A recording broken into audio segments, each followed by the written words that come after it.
un cambio bastante importante. Es un cambio que no viene de hoy para mañana, es decir, no es suficiente con la Constitución, que hasta hace unos cuantos añitos, no es suficiente con la ley de matrimonio homosexual, no es suficiente con nada.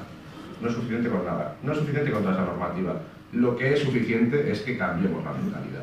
Y eso es a base de decisiones personales, de pasos personales. Como los de este señor, de esta señora, de tal, de Pascual, de todos y cada uno de nosotros. No se trata de una norma, no se trata de un protocolo, aunque a mí me toque hablar de eso, de normas y protocolos. Pues bien, no voy a hablar de eso, no voy a hablar de normas y protocolos. ¿Por qué? Porque hay muchas, y hay muchísimas, y alguna referencia a la ley, evidentemente, para no dejar la conferencia médicas. Pero es más importante esta vertiente personal de cada uno de nosotros, de esa interiorización de qué es lo que es importante y qué es lo que no lo es, de lo que es lo que es necesario. Efectivamente, en 5 minutos tuve que hacer el resumen de las normas y protocolos, pero no pasa nada, lo haremos. Creo que es más importante esa reflexión que no normas, protocolos, etcétera, etcétera, etcétera. Mi presentación está orientada, no podemos ni siquiera el PowerPoint, porque 5 minutos será absurdo, sobre todo con la habilidad que tenemos nosotros con la informática, como ya habéis visto, pero no haremos ese análisis, porque incluso había hecho el análisis jurídico que ya digo, le corresponde al fiscal. Haremos otro tipo de análisis, ¿vale? El análisis siguiente. Artículo 104, eso como 4 pautas rápidas, para los compañeros y compañeras que sean policías.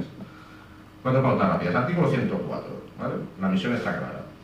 Normativa, está clara. Normativa penal y administrativa, la que hay, la que tenemos. Ahora hablaremos si hace falta cambiar alguna cosa o no. Protocolos.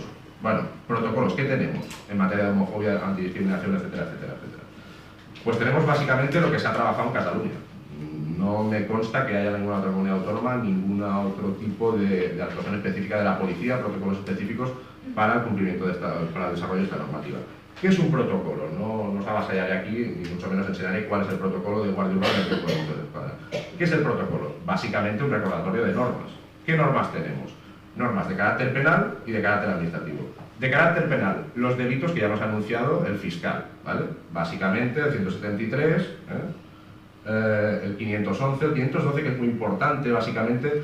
¿Por qué? Porque sí que nos hemos encontrado muchas veces, y eso pasa, y a mí si me lo hubiesen explicado, o si me hubiesen preguntado hace 4 o 5 años, pues seguramente hubiese dado la misma respuesta, que es, por ejemplo, a lo mejor aquí no se da tanto el hecho. ¿Por qué? Porque al ser ciudades más pequeñas, pues quizás no hay tanta afluencia de público en los locales, y como observamos ayer por la noche, pues quizá el pub este se conocen todos, como decía María, la dueña del local. Yo me los conozco a todos los míos, ¿no? Y que ninguno me los toque, ¿no? Hacía la broma esa, la dueña del local. Bueno, pues en ciudades, en sitios un poco más amplios, donde el fenómeno está un poco más extendido, pues, el fenómeno es el mismo, pero que es un poco más visible. Lo que pasa es que nos encontramos muchos problemas en atención al acceso, sobre todo, de personas LGTB a establecimientos públicos. Esa negación de la prestación de servicio comercial, de entrar a una discoteca porque o que nos intentan echar porque se están dando un beso y son del mismo sexo, etc, pues nos dejan entrar porque tienen amaneramiento, tal, pues se les nota la pluma, etcétera, etcétera. Bien, pues ahí, problema que hemos detectado, y ya os digo yo el primero, ¿qué hubiésemos hecho cuando llegamos como patrulla actuante al lugar y nos requiere una discoteca que no nos dejan entrar porque soy así o soy así? Pues la mayoría de nosotros los hubiésemos redirigido a la oficina del consumidor, a presentar una queja, o en todo caso a presentar una denuncia administrativa en relación al derecho de admisión, que también. Pero bien, es que no va por ahí la cosa no va para ahí. El problema es que es un delito, el problema es que es un delito del 512.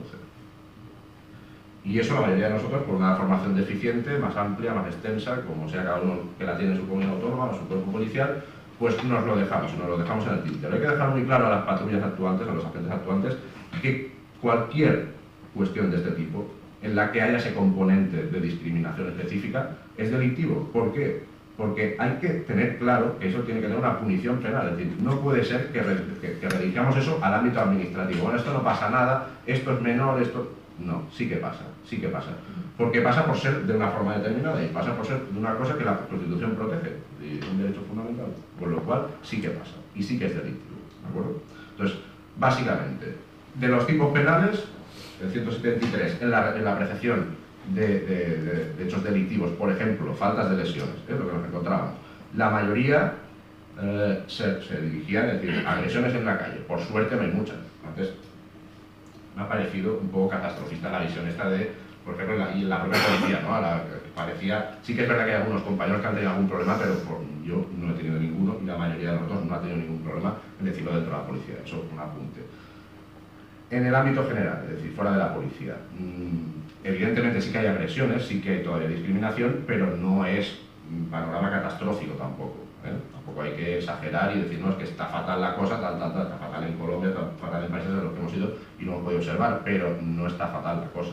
Lo que sí que hay que tener claro es que las muestras que hay más graves hay que punirlas con la vía penal, y las menos graves con la vía administrativa sí se puede. Entonces, en relación a eso, lo que decíamos, la mayoría de instrucciones penales, ¿vale?, de diligencias penales que se realizan, ¿por qué se acaban dirigiendo a simples faltas normales y corrientes? Porque no se aprecia correctamente en los atestados el hecho de que se realiza con ese objetivo de discriminar, es decir, con esa componente homofóbica en este caso, o de discriminación de cualquier otro tipo. Y como eso no se refleja en el atestado de forma suficiente, o sea, insuficientemente, luego llega al juzgado y eso son unas faltas de lesiones, eso son unas faltas de lo que sea, de injurias o de lo que sea.